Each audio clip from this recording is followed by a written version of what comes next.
Grant! Good evening, fellow South Africans and citizens of the world, and welcome to tonight's live stream. And tonight we're going to be talking to Jason Bartlett, who is on an epic walking event across America.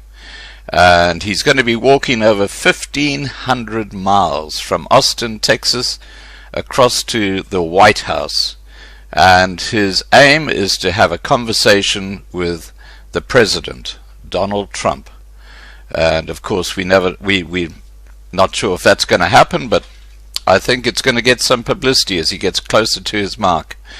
And Jason, I have had a chat to Jason. He's an extraordinary young man. He's just had his 33rd birthday, so please do wish him happy birthday. And he's walked already well over 100 miles and well on his way. Now, one of the things that Jason is going to be talking to Trump about, and we'll be talking about this tonight, is the genocide happening in South Africa. And for those of you who are aware, this channel is now recognizing that we've gone beyond extreme persecution in South Africa. There are government departments in South Africa, like unfortunately, some members of the police and some members of the judiciary, who are targeting and singling out white people, which is very, very sad. But that is what's happening in South Africa today. So, without any further ado, let me get Jason on the line so we can start our Real People chat. Here we go.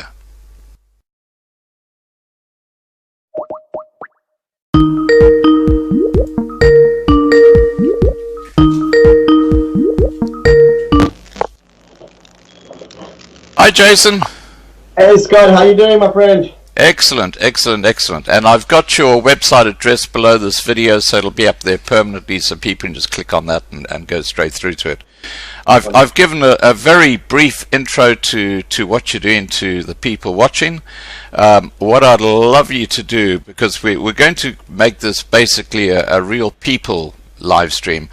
Before we get into what you're doing and why you're doing it, can you tell me a bit about yourself? Where you grew up in the very early days of, you were a young man when democracy came to South Africa, weren't you? Tell us about how you saw South Africa change pre-1994, post-1994. Well, I was born in the Freer Hospital in East London, and at the age of 10 years old, I moved up to a place called Vryburg in the northwest, which is, completely different to the East London area. But both of the Eastern Cape and the northwest have unique farmers and very, very good farmers. And unfortunately, I saw the deterioration of South Africa at the age of 33. I've seen the country collapse, and it started with the small things, that you can see the streets are dirty. When I moved up to Vryburg, we actually made a video recording of us entering this town, because I was young and I didn't know much about life. I thought that Vryburg even had a coastline, So, but when I got up there, you realize that it's a very hardy people, and it takes a lot to adapt to living in those Kalahari type situations. Yeah. And the country just went from this beautiful little city or little town of Vryburg, thriving business wise and people wise, and now you go back and you basically need a 4x4 vehicle to drive between most of the actual the streets of Vryburg. There's hardly any electricity. There's a water crisis, not only because of the drought, but because of engineers of color like myself that are not even allowed to work in the appropriate jobs because of their skin color. And we're talking about black economic empowerment here, aren't we? Yes, that's the exact word that we are speaking about. For example, if I've been speaking to a plumber recently, and he told me that he went from a thriving 43-year successful plumbing business to absolutely collapsing because he's not allowed to have government jobs anymore because of the fact that he is white and he doesn't meet the stature, so they give the jobs to plumbers that aren't even qualified plumbers. And that's why our systems, like in Freiburg, it's been all over the news how it's polluted and full of sewage because nobody runs it correctly, and there's a massive water crisis. And they even want to charge the white farmers for storing rainwater and spending their own money building dams. And then the government is trying to charge them, taxing them on the actual storing water on their farms. It's actually pathetic. That's absolutely crazy. You know what I find extraordinary is that Cyril Ramaphosa, I think he is a snake in the grass, quite honestly. This guy is putting the screws on that boiling, the boiling frog syndrome. Yeah. They've now actually tightening up on broad-based black economic empowerment, and the only beneficiaries, the black privilege, is going to the ANC top echelons and their cadres. That's what's actually happening. The black masses are seeing nothing. They're actually being impacted in a very negative way, just like the rest of South Africa, because of the policies that this ANC government are bringing in to enrich themselves. What are your views on that? It's absolutely pathetic, and what you mentioned there is so true, because all that we're doing, and I'm talking about Americans as well, they're sending over like a $500 million US to aid these people's luxury lifestyles. And what they're doing is just, they're not looking after their own people. I'm more of an advocate for their own people than anybody in the ANC government or in the EFF. For example, we used to rent a farm of approximately 3,000 hectares, which is about 6,000 acres. We used to rent it from two black gentlemen who loved doing business with us. We helped them make money, and we also made money on the farm. And then something was disrupted, and they came up to us and they said, "Sir, we can't do business with you anymore." And we asked, "Why not?" He says, "No, because you're white. They are putting physical pressure on us and threatening to kill our families if we don't stop renting the land to you because of your skin color." So what they're doing is brutal, and they are affecting and damaging their own country. And in the last 25 years, I can call myself a little poster boy, because I've seen it actually collapse. I've seen an entire country go from a beauty to just absolute junk status. Yeah, and I think one of the complications we have in South Africa is that if you look at the white population, and people who aren't from South Africa need to understand this, you haven't just got a white population, you've actually got communities within that white population, like the Boer folk, like the English who came over at a different time, and they tend to stay even today. I mean, although they communicate well, they don't seem to integrate very well. And if we're looking at the Boer folk, which is mainly people working on the farm in the rural areas, they're the ones who are facing basically a genocide like the Armenians did just over 100 years ago, because they are a very unique community. The other white communities, although they're facing the same genocide, they're basically an extension of the whites in the UK or whites from other part of the world. But the Boer folk are a very unique community. Do you want to talk to us about that? Yes, indeed. I mean, you take a look what this genocide is entailing. It's not only entailing the physical killings, like the 473 brutal attacks on farms and the Boer Nation in South Africa last year, 2019, as well as the 50 brutal murders in 2019, I mean. And the things that are going on, like, for example, you cannot no longer study in the language Afrikaans because they consider Afrikaans to be a racist language. And just due to the fact that you are Afrikaans, you are considered an absolute scum of the earth, and you are an atrocity to the country. And the thing is that they see it as Boer people, as all white people. That's who they must kill, and that's who they must end. For example, my girlfriend's grandfather was not even from South Africa, yet he was a white person, so he was brutally tortured for 3 hours and strangled with his telephone cord. So they go after these people strictly on their skin color, and the government and Cyril Ramaphosa and the Julius Malema, those cowards of the EFF, are standing up and inciting violence, and they're persecuting the Boer nation. due to the fact that they built roads, they established universities, they established school systems, they established the very things that they are complaining about and destroying. They are actually going after the people that created that and created the jobs that they now hold, and they are complete communists and Marxists. Yeah. Do you think that the ANC and the EFF are basically one and the same? Do you think it's like an extension of the ANC? Because what Ramaphosa is doing is basically what Julius Malema is talking about. I mean, the only difference is that Malema talks about it. What are your views on that?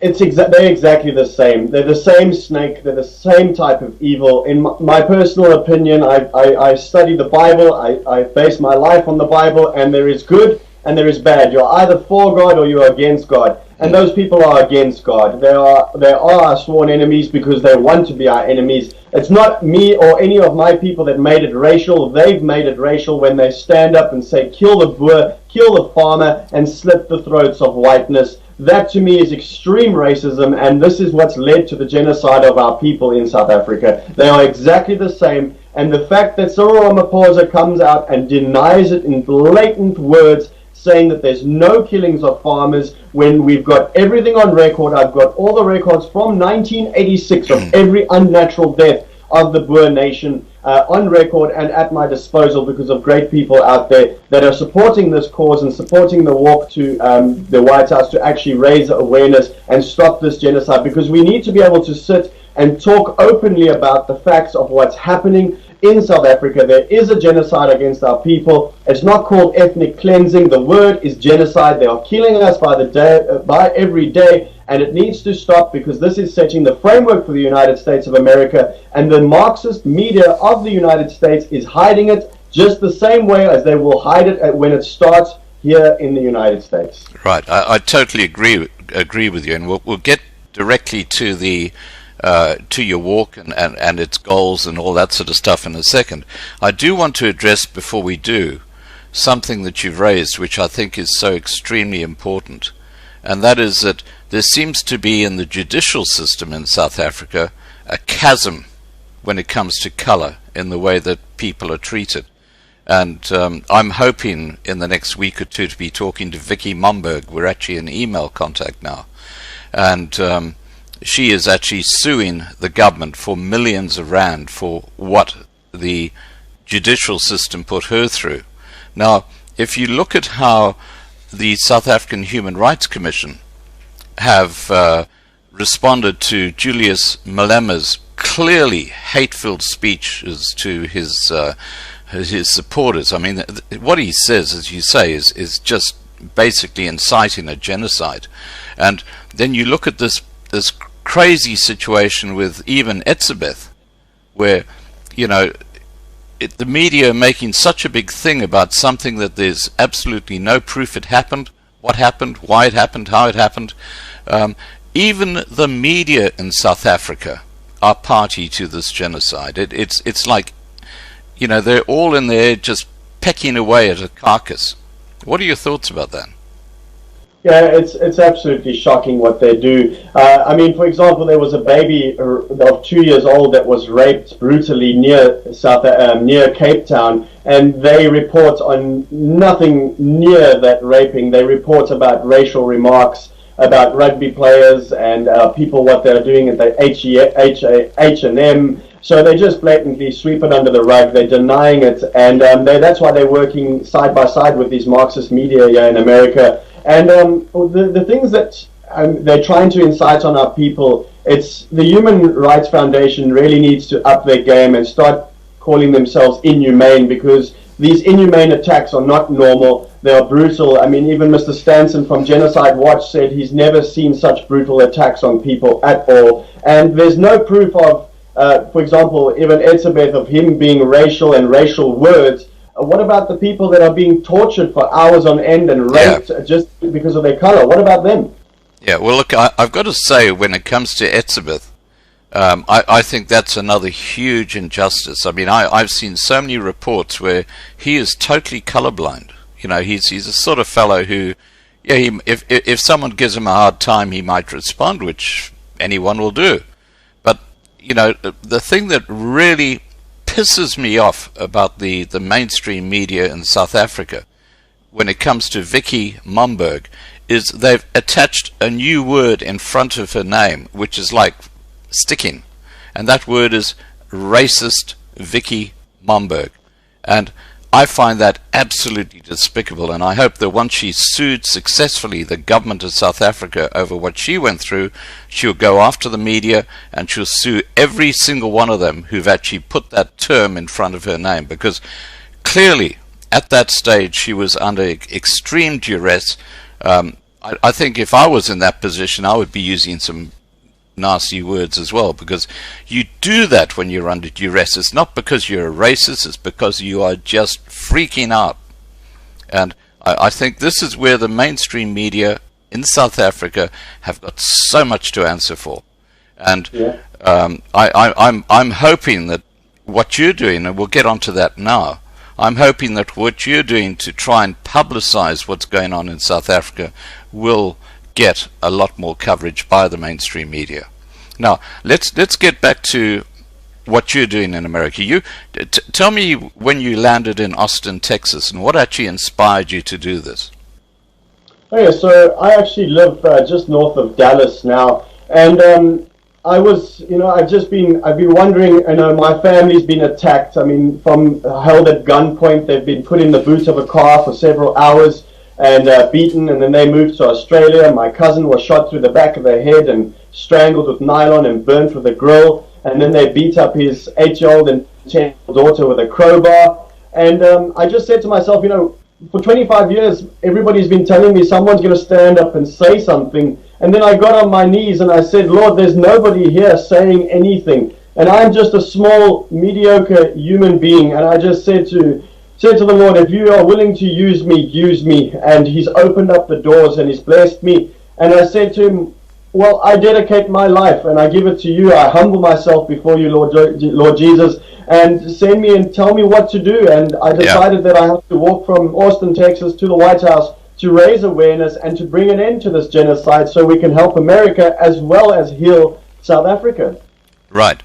Now, you've been walking for several days now, and I think you walked just over 100 miles, so you're sort of got 1,400 plus miles still to go. Tell us where you are right now in Texas. So I've actually walked 139 miles from the Texas State Capitol building, where Antifa actually tried to come and take me on, but they were only threats. They never showed up, but they have promised to come through the other big towns. And I've walked to a little little town called Centerville, and it's a 139 miles little hike or track, I like to call it. Right. I've got the blisters to show for it and the joints that are aching and paining, but it's got nothing on the torture that my people are going through. So I do this for each and every black Christian in South Africa, white Christian in South Africa, and I do it for the Boer Nation, because the Boer Nation is the cornerstone of feeding the entire Africa, including the famine-stricken Zimbabwe. The murders can't go on. It needs to stop. We can live in unity. However, we do need to get rid of certain tyrants in the governments that are inciting violence on our specific Boer Nation. Right. Now, you mentioned Antifa coming after you. You know that Antifa is funded by George Soros. Yes, I do. I also know he's got a lot of non-profits in South Africa, and I also know that he doesn't help anything in Zimbabwe. There's no non-profits helping them raise money and stop the famine there as well. So I'm a bigger advocate for Africa than anybody else at the moment, I believe. Yeah. Now, there are two mainstream media that I can name and shame right now who are funded largely by George Soros and his organizations. The Mail and Guardian in South Africa, and also the Daily Maverick. They are largely funded by George Soros, just so people know that. That's how he is getting his message into South Africa. Now, okay, let's talk about you and your mission. You've got 1,400 miles still to go. And have you had any contact at this stage with the White House or anyone within the White House to try and enable your discussion with the president?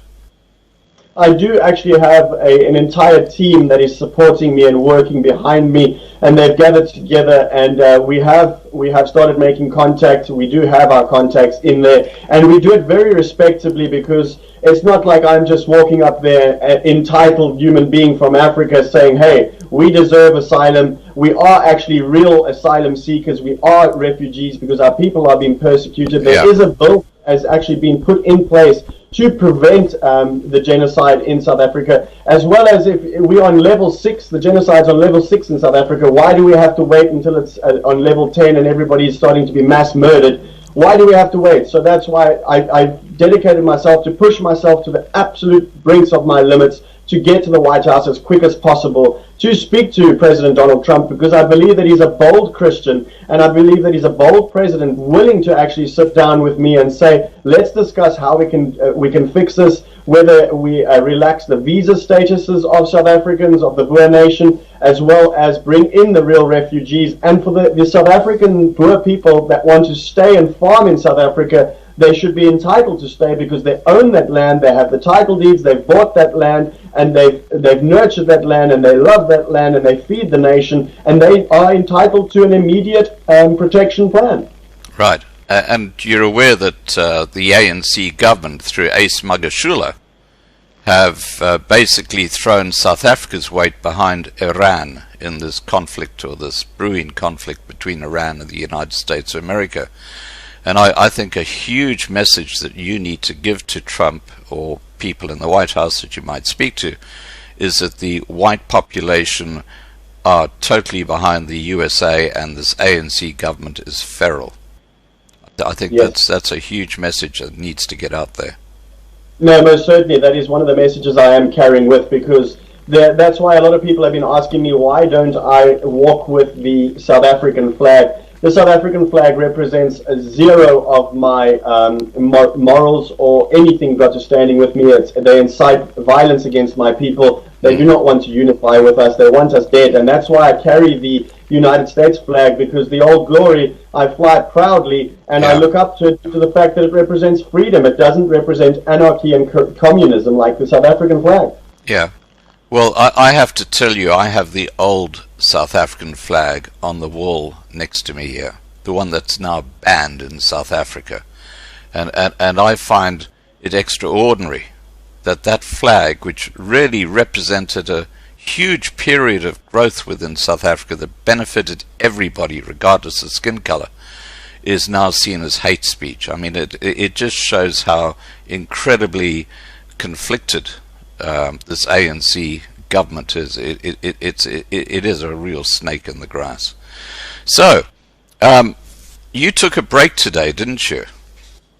Yes, I took a break. As I like to say, my body is a temple of God, and I have pushed it. I did 33 miles for my 33rd birthday yesterday, just as a token of appreciation to all the support that I've been receiving from Americans and my fellow South African brothers and sisters in Christ. So I decided today I will take a little bit of a break, and I actually feel very revitalized. And tomorrow when I hit the road again, I will have a little hop in my step, and just knowing that the joy of Christ is in me. And I'm starting to realize that I can actually speak on behalf of a lot of South Africans, due to the fact that there is zero hope. And that's why they're starting to realize that the only hope that they have is in the Lord Jesus Christ, and He alone can use Donald Trump to actually heal our land and unite together, so that the South Africans that come over here will be known as the Buffalo Boer, who can actually feed the great nation of America and stand against terrorism, not like the ANC who supports terrorism. Our people will be completely against that terroristic acts of this world. Right. Now, you had a birthday yesterday. Yes, 33 years old. There you go. We all get old. I'm an old fart, as you know. They call me the old fart in this channel. Now, what did you do on your birthday? Did you have people who came around? Did you have a cake? I mean, what actually happened? Well, no, I was treated very well. I had some good chili bites that I made myself, but my support vehicle brought them over to me with a lot of love and handed them to me, and handed me a nice full meal, because I walked for approximately 12 hours yesterday for my birthday. And I took the back roads, and I stopped at every farmer and little farmhouse that I could find, and I said hello to them. I had people stopping and saying prayers with me, which was absolutely incredible. About 10 people stopped and said a little prayer with me, that they saw me on my @Buffalo Bartlett on Twitter. Yeah. And they reached out to me, and even though Facebook has taken me down 6 times in the last month and a half. 6 times? 6 times, yeah. On my birthday, I woke up and I realized, wow, I've been taken down for the 6th time. So obviously they support the genocide in South Africa, the typical Facebook there are. But it's all right. We will establish more pages, and we don't give up, because just like the Buffalo, there's no mock charge. We put our heads forward and we go ahead full steam. Okay, now talking about Facebook, you said you've been taken down 6 times. Why did they take you down? Is it because of what you posted, or is it because of a photo you put up, or what was their reason?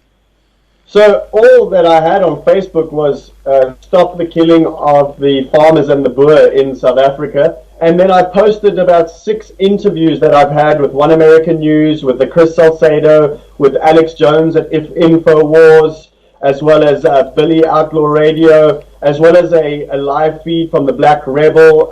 It's a black gentleman from California that supports us, and Resist Marxism, Kyle Chapman. And many of these videos were on there, and as well as Matt Locke, the Voice of America. All I did is I didn't make any comments, no ugly comments at all, because I don't believe in racial slur. I'm a loving person. I'm a God-fearing person. And they say to me that this is spam, and it goes against the policies of Facebook, and they took me down. How can it be spam when you're talking about your perspective on an issue? That is absolutely ridiculous. Yeah, it's absolutely nonsense. It just shows you that the devil is starting to get scared, and they're worried because someone has actually finally stood up with the power of God and said, "Hey, here's me, here's my Bible, here's the word of the Lord. We are against this whole LGBTQ movement. We're against the kids learning about boys getting periods when they're 8 years old or 6 years old. We're against everything that the devil is trying to force down our throats." And sometimes you've got to stand up and say, hey, my morals are more important than a job that I hold. Morals are more important than the position I hold. So if I had to get a job that says that you're not allowed to say certain things, I would happily turn that job down, because my morals and when I have to answer before God is way more important than answering before any people like Facebook or anything like that. Right. Now, earlier in this discussion, you mentioned that you're living in Texas. Have you actually migrated out of South Africa? Well, due to the fact that it's so difficult to immigrate to to America if you don't have lump sums of money, and just due to the fact that I've been held at gunpoint twice, which was with 2 attempted hijackings. Someone tried to kill me in Cape Town near Market Toyota in Kulenburg. They tried to stab me and rip my jacket and called me a white bastard. And I went to the police, and they just said, this is not a big enough crime to report. You're not allowed to report it. And stuff like that. And my family that's been attacked and harassed. And the fact that my parents and myself have to live in a house with 30 locks on it and 10 fences. I actually seeked asylum in the United States because I'm petrified for my life. I can't raise a family there. I don't want. And the problem is people think it's normal in South Africa to live behind 10-foot fences and electrified fences with vicious dogs. It's not the norm, and I refuse to live like that, and that's why I decided to seek asylum proudly. I have to swallow my pride and say, hey, there is a crisis in South Africa, there's a genocide in South Africa, and we need to start talking about it, and I'm going to stand up for my people. Yeah. Now, I take it your girlfriend's also seeking asylum in America too, is she? Yes, she's along with me, and she is seeking asylum as well, just due to the fact that the brutality on women. Every 3 minutes a woman is raped in that country. Her grandfather was brutally tortured and he died of his wounds, and police go and say that he died of natural causes, as well as the police are actually targeting young women, pulling them over, raping them and beating them, and that's the police, not even the criminals. Well, you've heard of slow puncture, haven't you? Yes. Slow puncture, for those of you who are watching who don't know what it is, it's where the police in South Africa apprehend an innocent white man. He might be 60 years old, he might be 16 years old, and they take him to a police station, they put him in a cell, and rather like the barbarian days of the Romans, where you had these fights with the lions against a Christian or something like that. What they then do is they bring 20 hardened black criminals and they put them in the same cell as the white man, and these police watch while this white man is raped by every single black person in there. And of course they land up with AIDS. That's called slow puncture, and it's happening in South Africa right now. That gives you an idea of why I'm calling this a genocide in South Africa, because what the police are doing in some parts is absolutely shocking. And Advocate Willie Jordan, who I'm in constant contact with, he actually sent me an email saying that he represented one of those young white men who went through what is called slow puncture, and he took it to the court system. I mean, it is absolutely disgraceful. Okay, we're kind of off the track here a bit, but I think it's important that people understand what is going on in South Africa with these so-called government departments. Okay, now getting back to you're now basically a refugee in America. What is your status? Have they actually started assessing your asylum case at this stage? Yes, I can't legally get into too much of that information just because it is disclosed.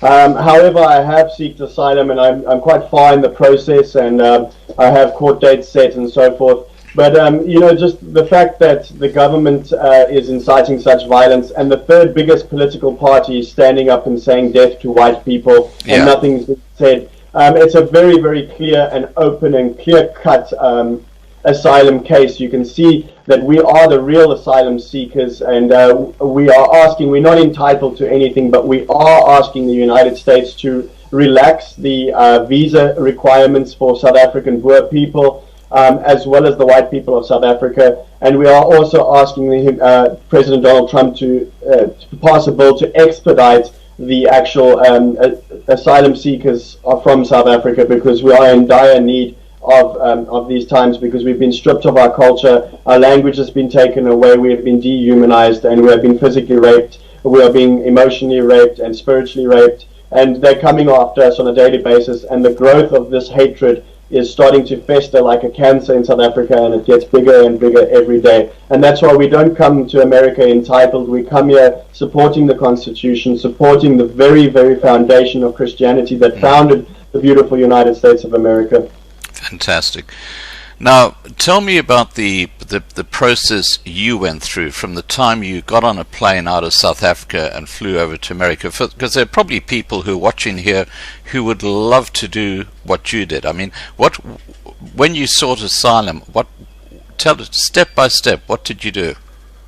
So I've actually been coming to the United States since 2006. I've been doing it all legally. Yeah. I've come in with visas, all different types of visas for different types of jobs. I've farmed for the country. I've worked in the country. I've worked on cruise ships due to the fact that I didn't want to go home to South Africa and I couldn't get a job in my field as a pilot. I was rejected because of my color. And I came over to the United States, and by myself I actually sought asylum. And then I started to Google around, even though Google hides a lot of stuff from South Africa. I found a very good lawyer, and I reached out to the Presti law firm, and I said to them that we are seeking asylum, and this is the basis of the asylum. And when we told them what we've been through, their jaws dropped, and they just said, we would be honored to help you, and we'd be honored to help any people that want to come and secret asylum status. We do everything legally, and I only support the legal way, coming through the ports of entry,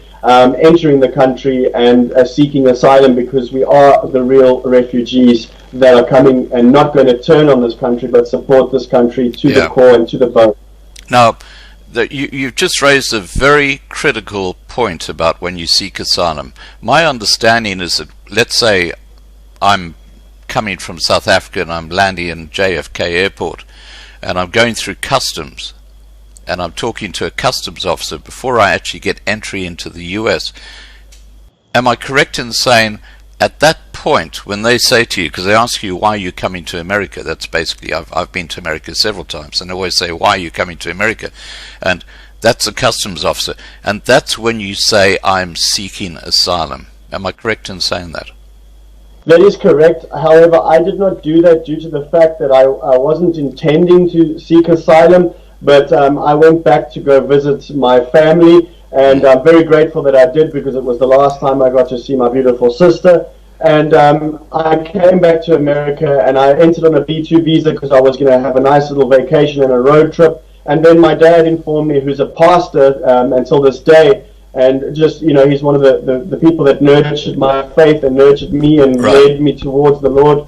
And, he explained to me that two things that happened. There was a gentleman in our church who was brutally attacked on his farm and bitten. They bit him all over. They almost bit some of his fingers off, and he shot one of the attackers, and he was arrested later when the police arrived to the farm. Crazy. Exactly. And not the people that attempted to rape his wife and murder him. He was arrested for defending himself physically in his house after they started biting him. And then a lovely lady who I'm very, very close friends with, just on the border of Botswana, near where we used to farm, was shot through the head in a rocking chair, and they beat up the husband, kidnapped him, and then drove away with the stolen vehicle, and then threw him other side the border in Botswana, and they're still free until today, and the police don't bother looking for them. And that's just when I went on my knees and I said, Abba, Father, I need help. Please help me. I'm going to seek asylum. I cannot return, not because I'm a coward. It's because I'm petrified for my life. And if I have a family in the future, how can I do that and raise a family knowing that they have to live in such brutal circumstances and in such torture? Yeah, I totally understand what you're saying. Just for the record, we've got about 150 people watching right now. Now, getting back to publicizing what you're doing, your walk, the reason you're doing it, what has been the response when you try to communicate with the media about what you're doing? Have you had a good response? Have they ignored you? How have they reacted to what you're doing in America? At the moment, I'm struggling to keep up with the amount of interviews I actually am having, because the presidency and the administration that is in office at the moment with President Donald Trump has really lifted the veil off the Marxist media and the Marxist Democratic Party. And they've started to notice that what's happening in South Africa is hidden by the press here in America, due to the fact that South Africa is setting the framework for America, and they're trying to deny that it's happening. And the rape nation of South Africa, which they're still trying to portray as a rainbow nation under these tyrants, is coming. I don't even have to reach out to these newsletters anymore. They are literally reaching out to me. They're going to be walking alongside me, showing the support. And just due to the fact that the real and true news want the truth to come out, they want the world to see what's busy on the outcome for America. Because the same way they started tearing down the statues of the founders of South Africa, and is taking out the languages of Afrikaans and changing the art and trying to change the history, like Cyril Ramaphosa stood up on a godly day of the Boer nation and tries to manipulate history and change the history to their own history, where he supports the blatant killings of people and worships people like Dengan, who was a mass murderer, and calls him His Majesty and all that. They're trying the very same thing in America as well. The universities are changing art, they're changing and pushing things down the culture, and they're trying to demasculate men, as well as they're coming with this Marxist agenda towards the people. And this communism is not going to be welcomed in America, and we need to all stand firm on our ground and our faith. I find it quite extraordinary, the road that the Democrat Party or the Democrats are going in America, because they, as you say, they're just like communists now. They're not Americans at all. And the big problem that's happening in America is that the school system or the education system is actually promoting that kind of lifestyle. It is quite extraordinary. Have you found that? Yes, it's horrific. I walked past a little school in Texas the day before yesterday when I was doing a 37-mile walk, and I was, by 10, 11-year-olds, because I'm carrying a United States flag and I'm wearing a Donald Trump Keep America Great hat. They started to use the F word and swear at me and show me middle fingers, and that is scary that's become the foundation of America. And since I've been coming here since 2006, I've unfortunately seen a massive deterioration in America as well. And that's not everybody. There's still a lot of people that drove past me saluting the flag, the older people and some younger people of my age, because they're starting to realize that we need to act quickly, because the media is pushing this on our children, and it's in their pockets. Everybody's got a cell phone, and if everything's so censored, look, the Facebook is taking me down. When you're at the hotel that I'm staying in now, when you hear and you put the TV on, automatically, no matter what channel you leave it on, it pops up on CNN. So they completely, it's a Marxist media that's apparent, and the devil is loose as well. And we need to start saying this is not going to fly with us, and it's not, your hidden agenda is going to be revealed. You know what I find so ironic is that CNN's logo or motto is that real news, and they're the most fake news you can ever come across. Yes. Now, talking about your support people that are with you, do you have a number of people who actually follow you in a car, or how does this work? I mean, what sort of support have you got? Well, first and foremost, I rely on the protection of the Lord Jesus Christ and His promise to me. I also have a support vehicle that is, it's actually got, I think you saw my cat in the back, which we call Klaus, which means the people's victory. And it's a nice little kitten. And I've got my animals with me. I've got a cooler box with me. I've got my chili bites with me that I made myself. And I've got the crate that's behind me over here is full of my cookware, so I can make myself protein shakes. But I do have a support vehicle that has got people in it and some other people protecting me at all times, because I have been threatened countless times by these leftist Marxists. Right. Okay. Now, if people during your journey, as you get closer to Washington, want to walk with you in solidarity, I mean, is there a way they can contact you and actually be part of your journey? Yes, most certainly. The best way, as I'm pretty overwhelmed with text messages and emails, but the emails are the best way to do it. The website that you see at the back, www.boerextinction.org, is the best way to either donate money, go straight to my bank account, or you can send me a message and it comes to my personal email. And I do respond. It might not be the same day, but it actually normally is, as much as I can. It's difficult to walk and talk as well as type, but I do respond. A lot of people have been offering me accommodation and protection. For example, in Shreveport, there's a gentleman coming to walk with me on Saturday again. They're more than welcome. They just need to know that I'll walk for the glory of God, and they stand by me, and I will be a great chat. I'm a talkative person. I'm a joyful person. My heart bubbles, and I'll tell them all about the Lord and Savior. And I look forward for them to come and walking with me, because I do believe that many thousands of Americans will actually be standing with me at the finish line when I'm in my suit and tie and Keep America Great hat again. Right. Okay.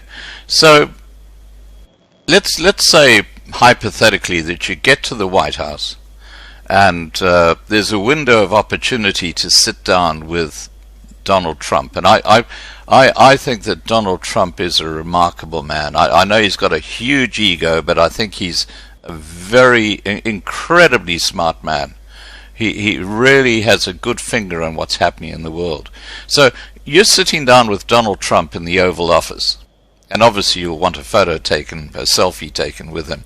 But what would you talk to him about? What because you need to be very clear in your head what you're going to be discussing with Donald Trump. So tell us what you would be talking to Trump about. Well, I've got two things that are set.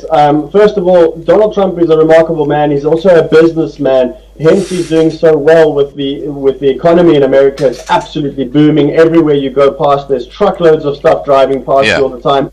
People are thriving and happy at the moment like that. And he's a businessman. I do have an entire business plan drawn out for him for the farmers that will come over to America, as well as for the people who are not farmers. I've got an entire business plan established for them too, because that's the gentleman that what Trump would appreciate, is he would know that this is X and Y, and how it will actually benefit our country and how it will grow our country, create jobs for South Africans, as well as create thousands and countless jobs for Americans, as well as talk about an immediate action plan to put sanctions on the ANC government, as well as to protect the farmers in South Africa so that they can help Africa be fed. Because if the farmers all leave South Africa or get killed in South Africa, Americans need to know that there's going to be a massive immigration process, that people are going to be coming from Africa because they're starving. And where do you think they're going to go? They're going to go to the big, beautiful United States of America, and they're going to try change our religion over here. They're going to try change our constitution and all these amendments, and they're going to change our freedom of speech. And we're going to stand against that, and I'm going to speak to President Donald Trump respectfully. I respect him tremendously. I don't go there entitled. I come as an ally, and I come with several million people as his allies, and we're going to work on a business plan, and I will be representing this business plan on behalf of many a South African. Okay, now there's something I want to share with you, and that I've been working on this Loving Life channel for well over a year now, and I get a lot of input from people. And there are a lot of countries around the world today that are finding that their small rural communities are actually disappearing, because what's happening is that the children say, hey, we don't want to stick around here, we want to go to the city. So they all move off the city, and the family moves off the city, and there's this complete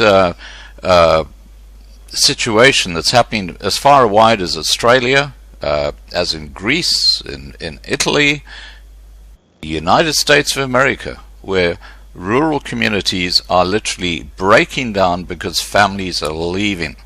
And what countries are now doing is they're looking for families who will come and basically rejuvenate these little communities that are dying. I think that in America there's some huge farming areas where they're actually facing exactly the same problem.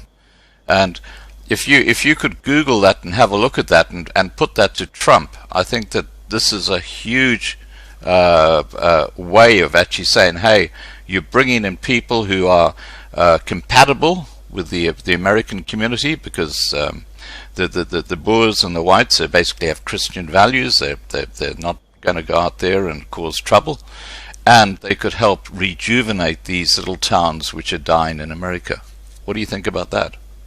Yes, that's you barking down the right alley, definitely, because that is part of my business plan. I've walked through some physical little towns as well that could be completely rejuvenated, and we don't want anything for free. We will work for this land, and we will work this land as well, and we will create jobs for ourselves and for countless Americans, and we will teach the youngsters to farm, as well as the new farmers. We will invite them in. That's why I've got an entire business plan to structure for farmers to come and get on their feet, generate and give back to the communities as well. And that's part of my system that we will be implementing too. These commune farms that we will be starting are actual communities that will give back to the physical community, rejuvenate these towns, and only add to the backbone and to support this United States of America. Right.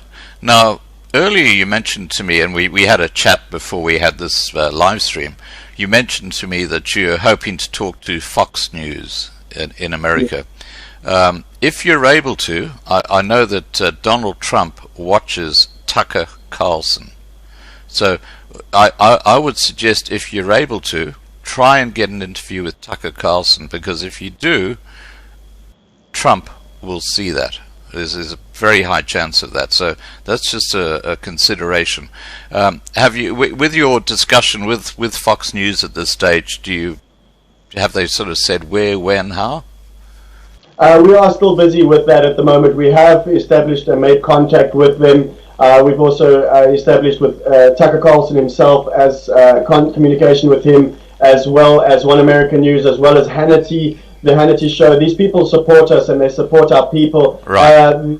Ernest Roots, who wrote the book Kill the Boer, he was also already been on Fox News, so they're very, very aware of what I'm doing, and they are supportive of me. Of course, that the Iran system and problem that had occurred, and the wonderful Trump, the way he handled it was absolutely terrific, and I think that's just gaining so much support from the Americans, and they're going from the Democratic Party over to the Republican Party just due to the fact of how excellently he handled that situation and that crisis within a week. And these people are aware of me, and they know that I will be coming, and they support me. For example, Alex Jones will be coming to join me from InfoWars, and I will also be on the Fox News channel soon. I don't know have any exact times yet, but we are in the process of that. As they do know, I do need to do some physical walking as well. But I've already established that I have started this walk, and I'm not going to be stopping until we are heard, until there's an immediate action plan created for our people and to stop the genocide in South Africa. Okay, now you mentioned Alex Jones. I mean, he is such a hugely significant character in the alternative media today. Is he going to be actually joining you when you arrive in Washington, D.C., or is he just going to be talking to you? Is he going to be walking along the road with you? Because, I mean, that would be perfect. Yes, he's actually going to...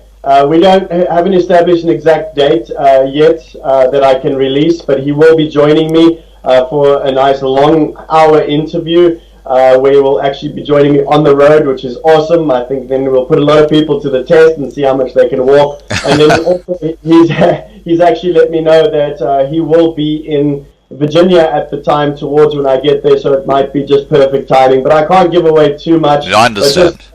Just know that the Lord Jesus Christ he's busy talking, and he's busy working through a lot of people that are working around me, and they do it with so much joy. There's a gentleman named Luke Twombly that has just dedicated so many hours of his life to the South African people already since he's met me, and I just take my hat off to the Presty law firm as well as Luke Twombly for helping me in such abundance. Fantastic. Now, I'm just going to address the side channel for a moment. We're approaching 200 people watching at the moment. For my moderators, are there any questions that people would like to or have posted that I can put to Jason? And Jarko has just said Jason must go on Joe Rogan's show as well. Do you know Joe Rogan? Yes, I'm familiar. We will be reaching out to them. I've only got a certain amount of time, but I have been reaching out to them. Believe you me, I've got the best interests of South Africans, and I am here, and I've dedicated everything and every breath and every voice that I can speak to. I will work tirelessly and endlessly, just like a Boer, and I will work hard, and I just grind it out, just like the buffalo. I have no mock charge. I'm going forward. Fantastic. Now, I know there was a question earlier where someone asked, do you have a YouTube channel? It is actually, at this moment as we speak, it is busy being created, and we're just getting some permission from I've actually done so I don't break any copyright laws, so that I can actually put those interviews on my YouTube channel. They are censoring me incredibly. Twitter's censoring me, Facebook censoring me, as well as shadow banning me and really trying to block me. My following on Twitter on @BuffaloBartlett has really slowed down due to the fact it's very, very suspicious what they do. But it just shows they are very scared of the truth being told, but we won't stop. Well, I have to share a story with you. This channel has been now going for close to 2 years. And in May last year, just before the election in South Africa, my channel was targeted by, obviously, members of the ANC because of the things that I was saying. And I got, you know how the strike system works with YouTube. You get 3 strikes. Yeah. Community strikes, and they take your channel down. You get 3 copyright strikes, they take your channel down. And literally every single video I'd put up, and I'd put up thousands, was targeted, and YouTube were getting really pissed off. I had 2 community strikes, and I was expecting my channel to be taken down. And I got up, and every morning I'd get up and I'd say, oh my God, is my channel taken down? Or is it still up there? And I got up that morning and there was a third strike, which means that my channel's taken down. And the most extraordinary thing is that I read the email that accompanied the strike, and they said that your channel is too important, we are not going to take it down. This was YouTube saying that. And Wow. so I don't know what's happening in the background, but I have had so many community strikes on this channel because the little lefties at YouTube get upset. But there's someone within YouTube who's saying that the material that's on this channel has got to be protected, because I don't talk racist stuff. I just give the real news. I don't beat around the bush. I call a spade a spade.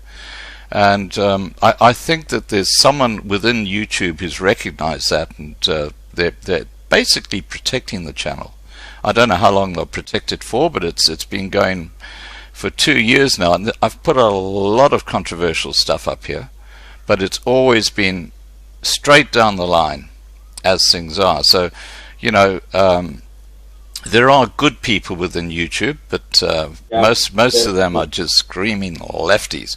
Okay, so I've got another question for you here from Jarko, and I think someone else has actually asked this, but he said, Jason, could you please inform Mr. Trump that the killings are not only on farms and small holdings, but are also occurring in cities and suburbs?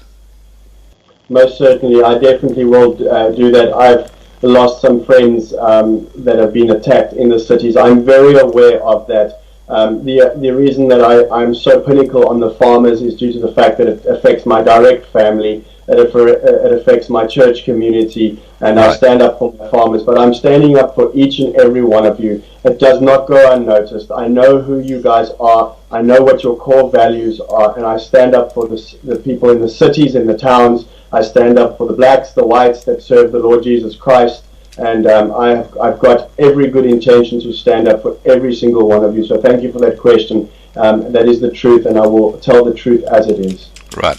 Now, Michelle's just said that someone's having problems getting to your website. I'm just going to put that back in there again. Okay, Michelle, if you can just ask that person, or Mandy, if you can just see if, click on that link, because I actually had it spelt wrong, but I've fixed it now, so it should be correct. Davi says, Jarko, ekskuus, net nou baie gereen, wêreld, nou not hier, baie dankbaar, alles is af. Elektrisiteit, MTN Touring, hulle het nou alles opgekak. just It just just shows the beauty of South Africans, how they can still see the humor in the madness. But it's just an absolute blessing. I was speaking to my parents earlier today, and they say it's raining on the farms in that area, and I worship the Lord for that, and I thank Him, because He knows that we don't have any hope. But I think just the little bit of unity that's been caused in the last few days is, when people worshiping the Lord and asking the Abba Father for direction and for rain. I think He's just blessing our people, and I think this is going to be a great year for our Christian people in South Africa. Well, I have to share with you, Davi is an extraordinary man. He's been a friend of this channel for a long time, and he's actually one of just a handful of what we call heroes on this channel.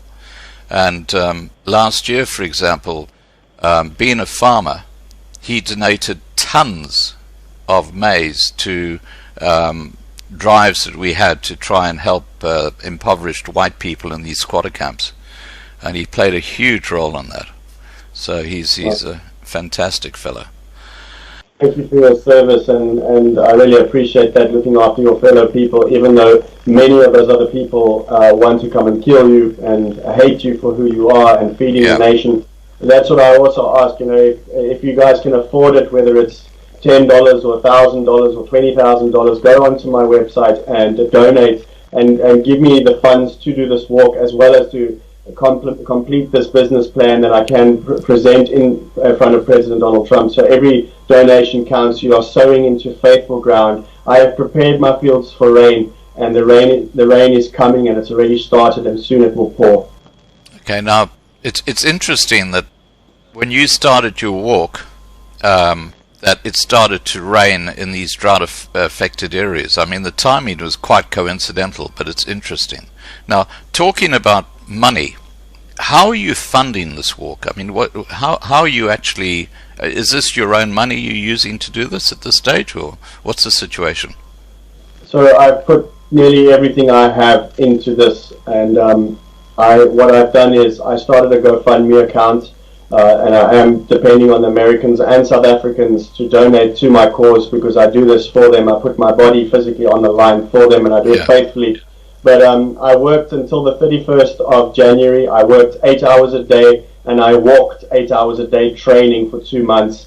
And not 31st of January, 31st of December, I worked and I paid off my January rent and my January bills, and I had literally, I think it was $11 left in my bank account. And I said, Lord God, this is now your journey. I put all my faith in you, and we've raised $4,700 already, and I'm grateful for that, because it costs about $200 a day minimum for either fuel or hotels, and I eat like a buffalo because you eat walks every day. You eat quite a lot. It's like constant eating, even though you don't feel hungry, you eat. So I do rely on the people of South Africa and America to donate as much funds as they can, whatever's felt on your heart. I can just tell you honestly, from the bottom of my heart, you're sowing into good ground, and everything is tangible. Everything is real. The blisters are real. The pain is real. The food that I eat is real. And my determination is real. And my faith in the Lord Jesus Christ is real. And my relationship with Him is unfathomable. Nobody can touch it. Nobody can break it. Yeah. And I serve God, Almighty God, and I'm going forward. Right. Now, I've got another question for you here. KZ says, Jason, what will you do if you get to the White House and President Trump is not interested in meeting with you?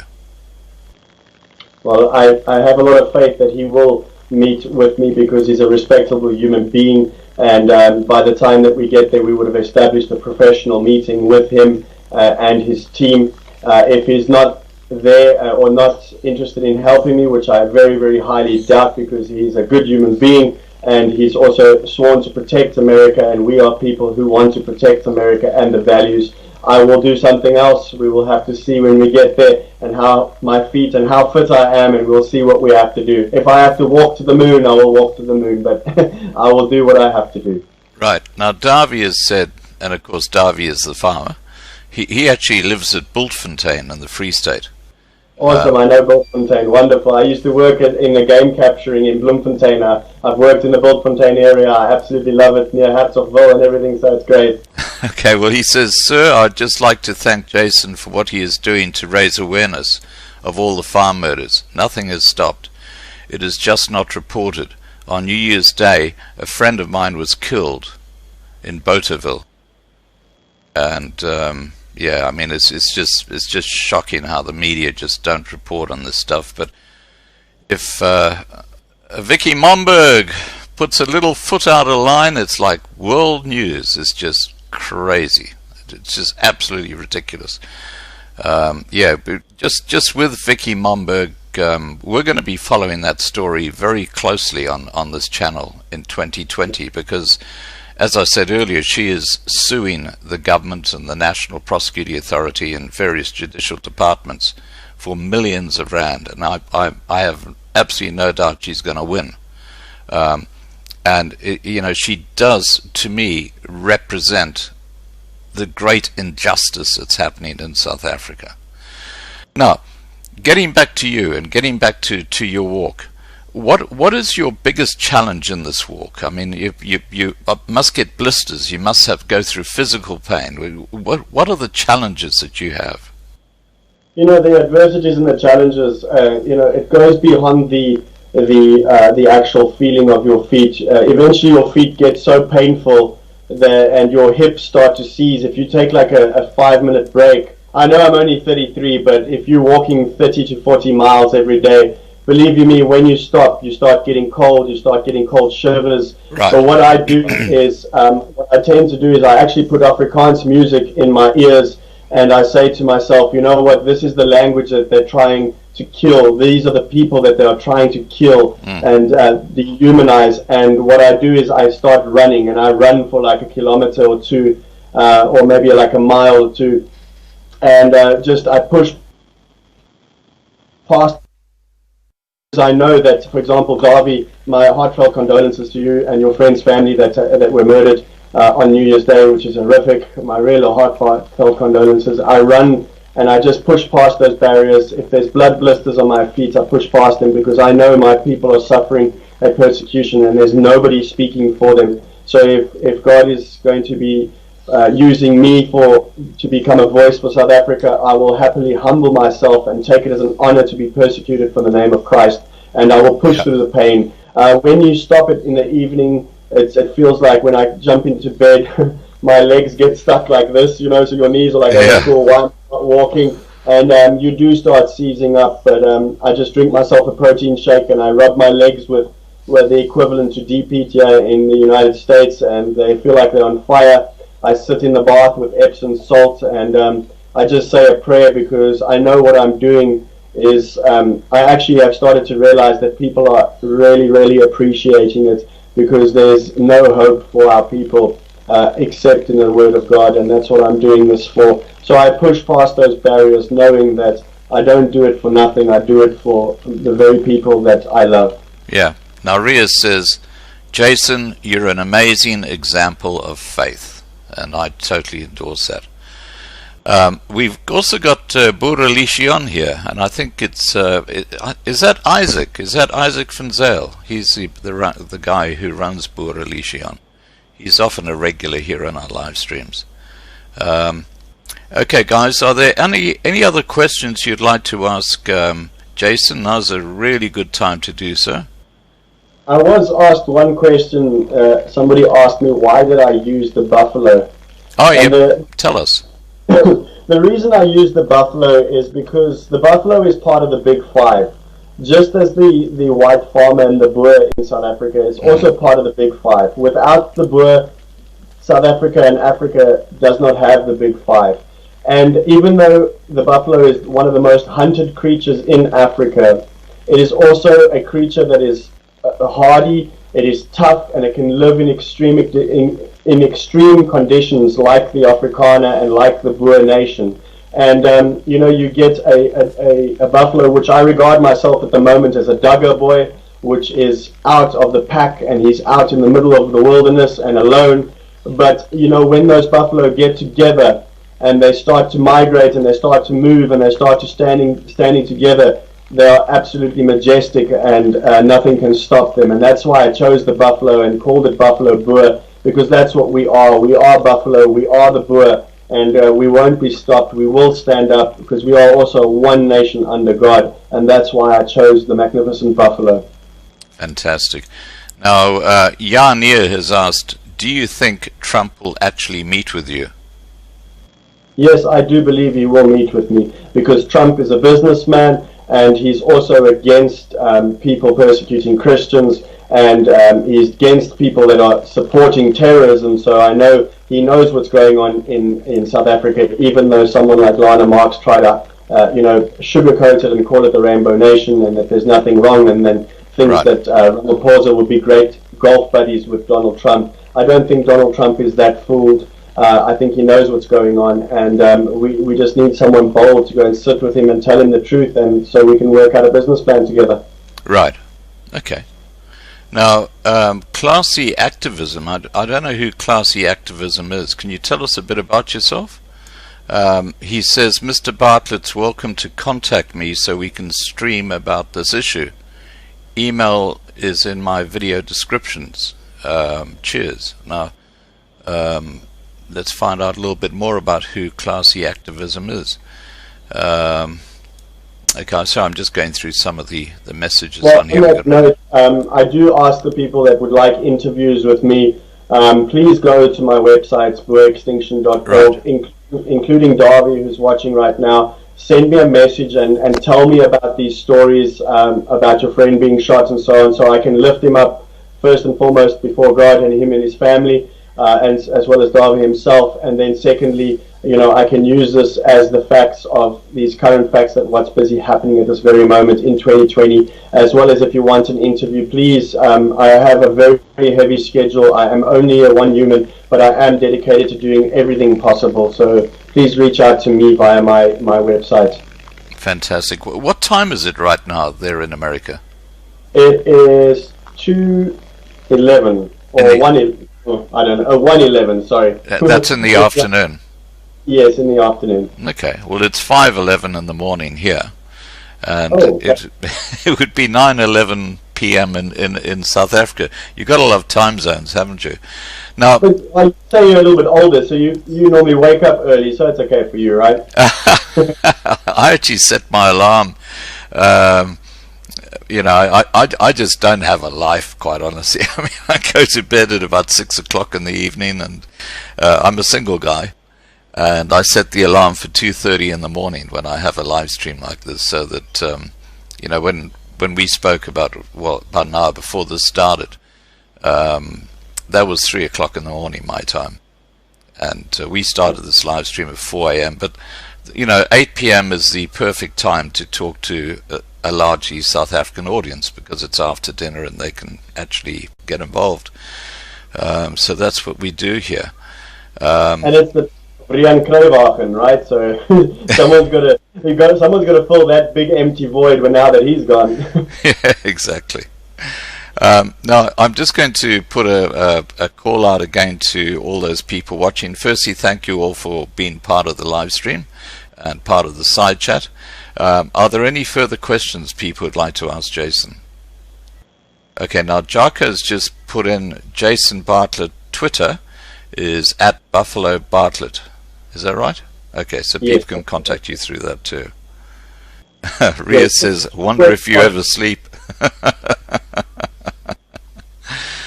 I just have a strange a strange schedule, I guess you could say. Yeah, it sounds like it. All right, guys. Look, I know Jason's got a huge amount of stuff that he has to get into, and it's been an absolute pleasure talking to you, Jason. And I just endorse what everybody here is saying, and they're saying fantastic work. Probably about 90% of we got about 200 people watching. Probably about 90% of those people are in South Africa, and they are just so excited by your faith and your determination to get out there and have a meeting with Trump. Is there anything you'd like to say to the people who are watching, and specifically, I guess, to those who are in South Africa? Well, what's your message to them? My message to South Africans in English is just, stand together and stand on the foundations of the Lord, and know that there is hope. There is a time of peace, and that the only peace is under the Lord's wing. So don't be disheartened. Don't get behind the Rugby World Cup or Miss University. Get behind the Word of God and establish yourself on His Word. And then to all the Afrikaans people, mag die Here julle net seën, mag hy julle dra, want ek weet julle is stikkend en ek weet julle harte is gebreek. Maar weet jy wat, nee, ons dien in 'n almagtige Here en 'n almagtige God. Hy sal by julle staan, hy staan by sy woord en sy beloftes. Nou is dit ons kans om by hom te staan en sê, Here, ons is bietjie verdwaal in ons lewe, maar weet jy wat, ons staan vas op u woord en ons staan vas op u beloftes en ons gaan jou woord dra en ons gaan opstaan as een nasie onder God en ons gaan voortgaan en mag die Here julle net dra en saam julle wees tussen die tye in Suid-Afrika. And that's what I've got to say for my English and my Afrikaans family and friends out there. Fantastic.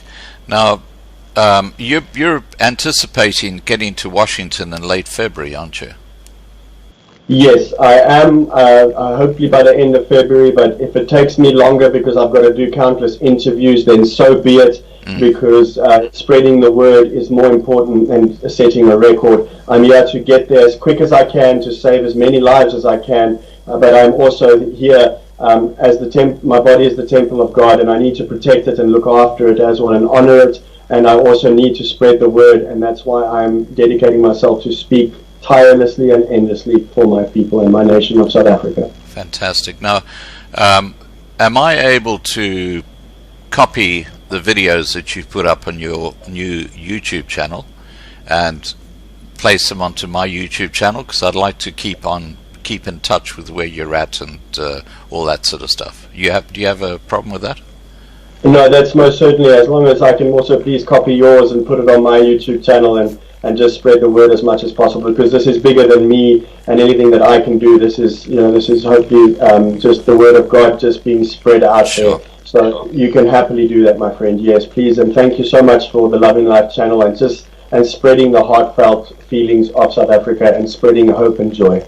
Well, I can assure you that you're most welcome to use any of my videos on your channel, or promote them anywhere you want on Facebook or whatever.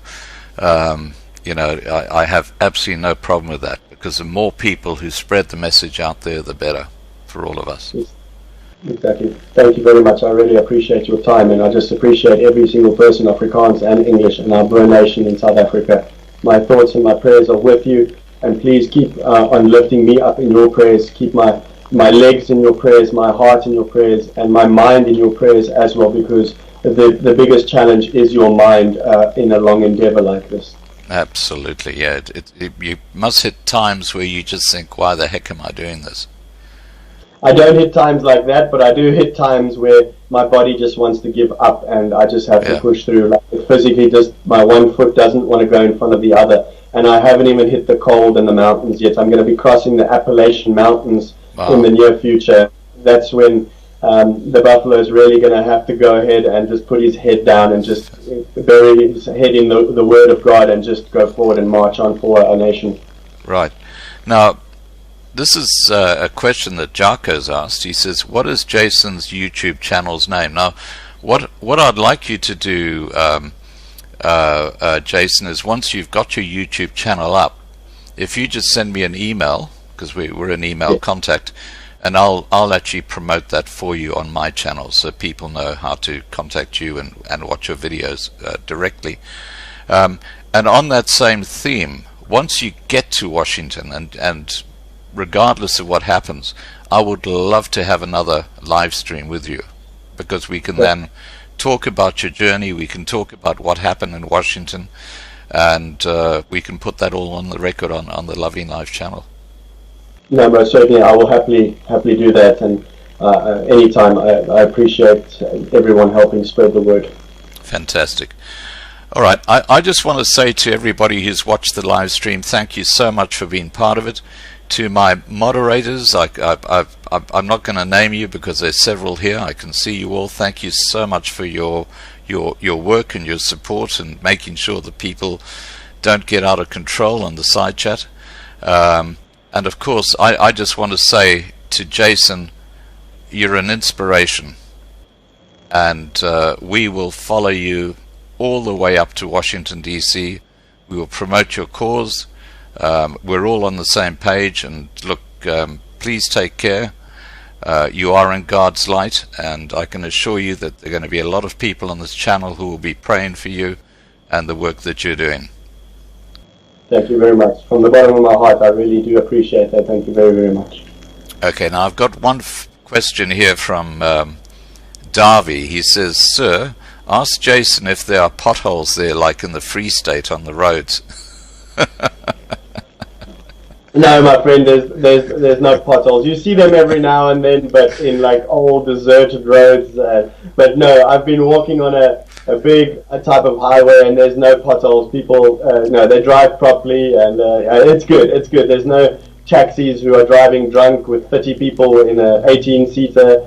And there's a lot of safety on the roads. Of course, there's accidents, but there's a lot of safety. And what's awesome is that the police system over here supports me so well. They actually often stop and just give me words of encouragement, and just honk their horns. It's really incredible. Fantastic. Just on that point, do you have like a T-shirt or several T-shirts that you wear that like have a message on them as you walk? Not yet. We are currently in small town Texas, so there's not many places. But as I say, I just did this out of faith, and I had no plan. And slowly, like you can see, I had a lovely person create and paint this beautiful sign behind me. Yeah. And we are raw Christians to the core, and we are doing our best with the funds that we get. So that's why I ask for those donations to keep on coming in, because then I can create shirts, and I can create a nice big banner, and I can do a lot more with that, because everything that you guys donate will be used for those good purposes and spreading the word and stopping the genocide in South Africa. Fantastic. Well, look, I know you've got a busy schedule, and I really appreciate the time that you've spent. We've been talking for close to 90 minutes, and time flies when you're having fun. We've got about we've had up to about 200 people watching at any time, so that's a nice group of people. I will be leaving this video up on my channel, so you're most welcome to point people towards it, or if you want, you can copy it and put it onto your YouTube channel. That's up to you. But let's work together on this, because we're both on exactly the same page. No, most certainly. And my next one of my next stories will be with Willem Petzer on his YouTube channel, and then as well as Steve Hofmeyer has also reached out to me just to give me encouragement and is helping me a lot as well. So thank you to them too. And yeah, man, bless all of you in South Africa, and bless all the Americans and Australians and all the people watching this, and bless you too. Thank you very much. And look, just a quick word with you about Steve Hofmeyer. I've been trying to get Steve Hofmeyer on a live stream on my channel for literally months, and he's the most elusive man I know. You know, I've actually got emails from him, but we're in email contact. He says, yeah, we'll do it, and then it just goes quiet. So if you wouldn't mind, when you're actually in contact with Steve, saying, hey, don't you owe Loving Life a live stream?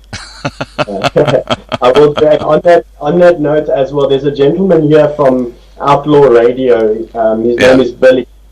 You should really have a live stream with him as well. He's helping so much with the cause for our people as well. He's reached out to me countless times. We've become very good friends, and he's just opened so many doors for us. So he's just such an advocate for our cause as well. And it's Billy from Outlaw Radio. Okay, could you ask him to email me, and we'll try and set something up. That'll be fantastic. Okay. All right, Jason, look, it's been an absolute pleasure talking to you. I can tell you everybody in the side chat are just inspired by what you're doing. So keep up the fantastic work, and know that there are a lot of people praying for you. To all those who've, this is the second time I'm saying this, but I get a bit carried away and distracted. To all those who've been following the live stream, thank you for being part of it.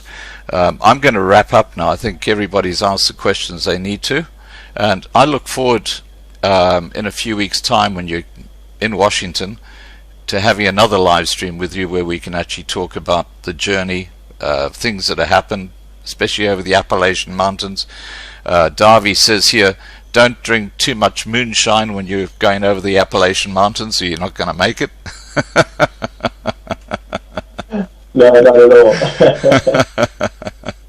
All right. Thanks for support as well. I look forward to your message, Darby. Thank you very much. And ons bio South Africa, ne? Let's stand up and nation under God. Let's do this. Fantastic. All right, guys, I'm going to wrap up the live stream. Thank you so much for all being here. And once again, Jason, I look forward to following your journey, and we will certainly publicize it where we can. All in a day's walk. Thank you very much, sir. I'll see you soon. Okay, take care.